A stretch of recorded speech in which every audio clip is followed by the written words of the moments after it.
Ever. But you voted in the race, did you not? No, I didn't. And I never got a membership, and I never got a ballot.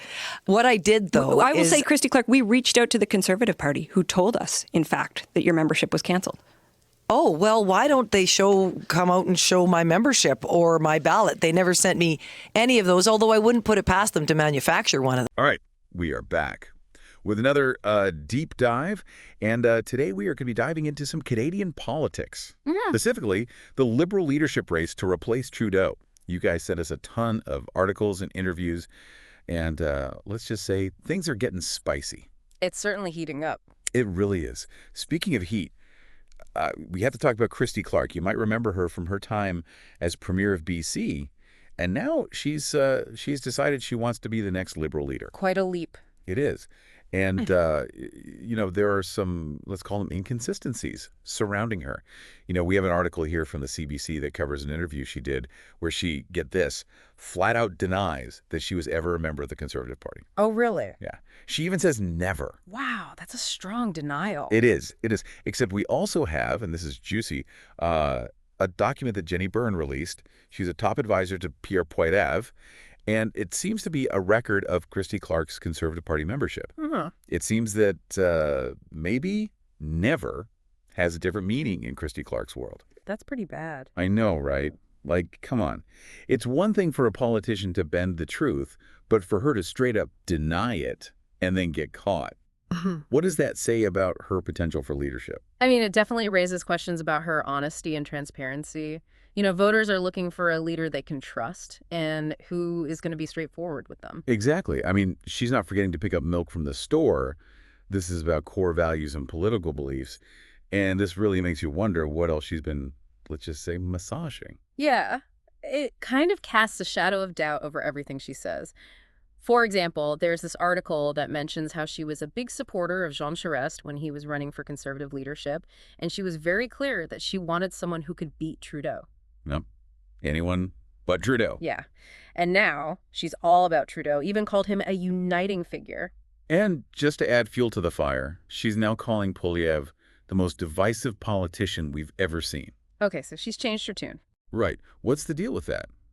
Like, is she actually changing her views, or is this just a move to try and get Liberal voters on her side?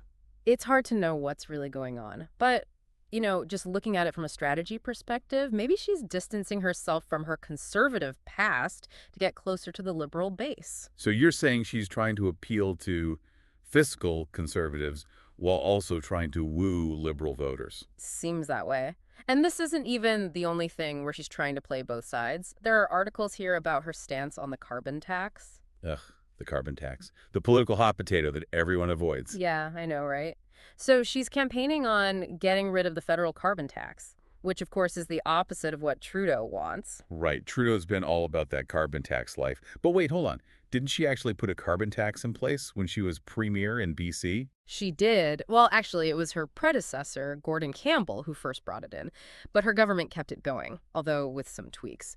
Eventually, they froze the carbon tax at $30 per ton. She's worried about the impact on families and how competitive BC would be. So now she's saying the federal carbon tax is bad, but the BC carbon tax was good. It seems like she's trying to say that the two are different, that the federal one is structured differently and that it has a worse impact on the economy than the BC version did. But, some people argue that any carbon tax is just bad for the economy and doesn't really help with climate change. Okay, so lots of back and forth on that one. What is clear is that she wants people to think that she is fiscally responsible and that she understands the average Canadian while also showing that she cares about the environment, which the Liberals like. Yeah. Can she actually do all of that at once? I guess we'll see. Time will tell. It will be interesting to see how she's going to make those very different positions work together as the campaign goes on. It will be. But that's what makes politics so interesting. All the maneuvering, the changes, the constant fight for votes. Yeah, I guess you're right. And with someone like Christy Clark, who we've already seen, is willing to bend the truth, it's going to be even more unpredictable. And maybe even entertaining, if I can say that. Oh, yeah. I don't think we've seen the last of the surprises or the never-before-seen revelations. I agree. But we have a lot more to discuss when it comes to Christy Clark and what she wants to do as the Liberal leader. so stay with us. Okay, so we've talked about some of the, well, let's say, inconsistencies in Christy Clark's past and how those might affect things in the Liberal leadership race. But let's actually look at some of her policies that she's proposing. All right, so aside from her back and forth on the carbon tax, what else is she saying she'll do if she becomes the next prime minister? Well, one of the articles here focuses on her economic platform. She's really pushing this image of being the fiscally responsible leader who really understands the needs of everyday Canadians. The average Joe, that's pretty standard for politicians. But given her history of, shall we say, bending the truth, how much can we really believe? I guess voters will have to decide for themselves whether her actions line up with what she says. But for now, let's just look at what she is actually proposing. One big promise is that she will balance the budget in her first term. Balance the budget. That's a big promise, especially with how the economy is right now. How is she saying she'll do that? Spending cuts, higher taxes? Yeah. Or is this going to be another one of those never moments? Well, the article does mention a few things she wants to change. One is to reduce government spending by making programs more efficient and cutting what she calls bureaucratic waste. Ah, yes. The good old wasteful government line. Every politician loves to say that. But what does it actually mean? What programs will she cut? Yeah, the article doesn't really get into the specifics, but it does say that she would protect funding for healthcare and education. The classic promise to keep the most popular programs safe, while somehow finding enough money to cut. Sounds pretty familiar. But let's be honest, balancing the budget and keeping programs like healthcare and education funded, that's like trying to juggle chainsaws while riding a unicycle. Not an easy thing to do. It is a tricky balance, that's for sure. And of course, the details will be what matters. But we do have to remember that she's managed a provincial budget before when she was Premier of BC. Right, the whole BC carbon tax saga. But let's put the economy aside for a second. What about other issues? What is she saying about things like social issues, healthcare, and the environment? The things that people actually care about. So, there are a few articles you sent over that touch on some of those topics. It seems like she's trying to appeal to the typical liberal voters, but also to people who might lean more conservative. Just so trying to be everything to everyone, is that actually working for her? Does she seem like a strong leader with a real vision, or more like a chameleon who just wants to blend in? It's kind of a mix, actually. She does have some big ideas, like getting rid of the carbon tax and balancing the budget. But some people are saying that she's flip-flopping on important issues and that she doesn't really have a consistent set of principles. It's like she's playing political Mad Libs.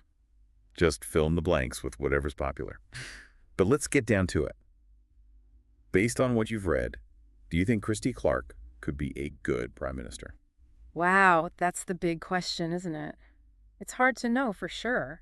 She does have the experience, the political know-how, and she's good at talking to people. And she can stretch the truth like it's nobody's business. Well, yeah, that's true. But in the end, whether she would be a good prime minister really depends on what good means to you. Some people might prioritize economic stability and being responsible with money, while others might care more about social justice, protecting the environment, or international relations. Yeah, that's true. Yeah. Everyone has different priorities. But honesty and integrity should be important for any leader.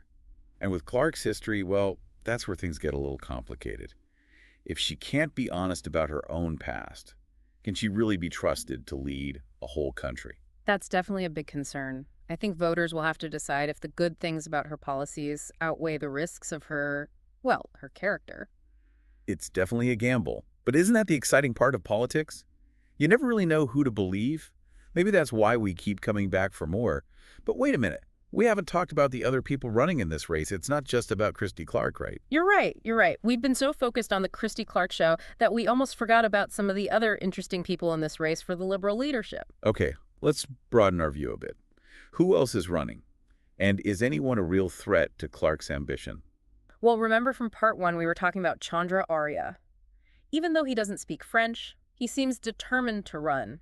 His main focus is on the economy and encouraging innovation. Yeah, that no French guy. It's like showing up for a hockey game without skates. You might want to play, but you're not getting very far. It definitely makes things harder, for sure. Then there's also Frank Bayliss. He's a businessman who's kind of running as the outsider. So he's like the drain the swamp kind of guy. Is that even a thing in Canadian politics? I thought we were supposed to be all polite and apologetic up here. Well, more and more people are getting frustrated with the way things are, and they want something different. And Bayless is tapping into that feeling. He's saying that he's a successful businessman, an outsider, and not beholden to the party. So he's appealing to the populists. Interesting. But does he have the experience, and is he well known enough to beat someone like Clark? That's a good question. He's not that well known on the national stage, and he's going up against people like Clark who have been in the game for a while. But there is one thing he has going for him. He hasn't been caught lying. At least, not yet. So we've got the policy-changing veteran, the no-French underdog, and the successful businessman who's never been in politics. This liberal leadership race is turning into quite the show. But is any of this about actual leadership, or is it just a game of political chess where everyone's trying to outsmart each other? I mean, yeah, that's probably the cynical view. But there's probably some truth to it. Politics is about power and strategy as much as it is about helping people. But in the end, whoever wins this race will affect the lives of real Canadians. That's true. Whoever leads the Liberals next, whether it's Christy Clark or someone else, will have a tough job. The economy, the environment, social issues, and everything else Canada is facing. And they'll have to figure it all out while dealing with the crazy world of Canadian politics, which, as we all know, is never boring. It's a lot to ask, that's for sure. But that's why we're here. We're here to help you understand it all. Exactly. We're like your guides through the jungle of politics, helping you sort through the lies and find the truth. And speaking of truth, there's another person who, well, let's just say they haven't been completely truthful, and we need to talk about them before we wrap up this look at the Liberal leadership race. Okay, so we've covered a lot about Christy Clark and this whole Liberal leadership race. Her past, her policies, and her, shall we say, flexible relationship with the truth. But at the end of the day, this is all about becoming the next prime minister, right? So can she actually win? Well, that's what we're trying to figure out here. We've looked at her strengths, her weaknesses, and who she's up against. So now I guess we need to step back and look at the big picture.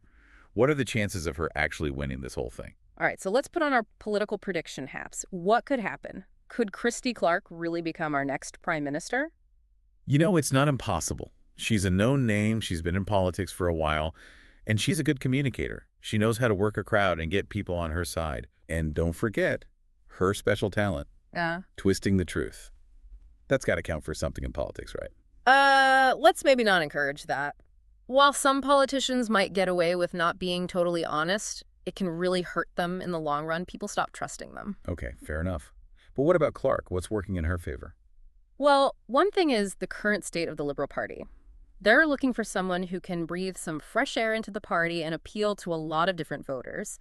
Someone who can connect with those who've always voted Liberal and those who are maybe not so happy with how things are right now. So she's like the bridge between the old and the new.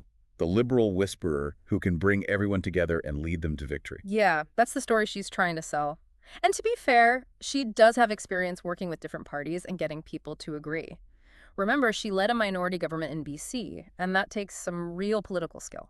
Right, back in the BC days, where she was all for the carbon tax, and then against it. Always consistent. But seriously, there are some big things working against her too, aren't there? Oh, absolutely. Like we talked about, her changing her mind on issues and not being totally honest about her past could really hurt her chances. Not to mention, she's going up against a conservative leader who's pretty popular right now. Pierre Poilievre has a lot of support, and he's really good at tapping into what people are worried and frustrated about. Yeah, Poilievre's a tough opponent. He's charming, he speaks well, and he's got a clear message that a lot of Canadians like. So it's not going to be easy for Clark, or any of the Liberals, really.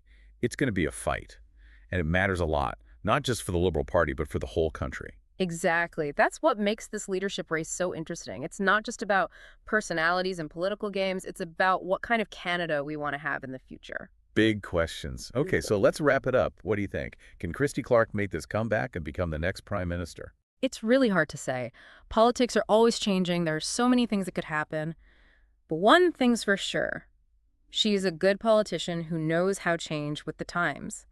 Whether that's enough to convince people to vote for her and bring the Liberals back to power, well, we'll just have to wait and see. Well said. I guess we'll all be watching to see what happens. Yeah. That's what makes Canadian politics so exciting, right? The ups and downs, the surprises, the weird team-ups, the lies.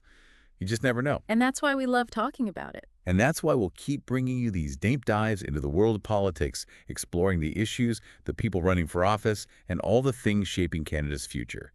Thanks for listening. Keep asking questions, stay involved, and most importantly, don't believe everything you hear. See you next time.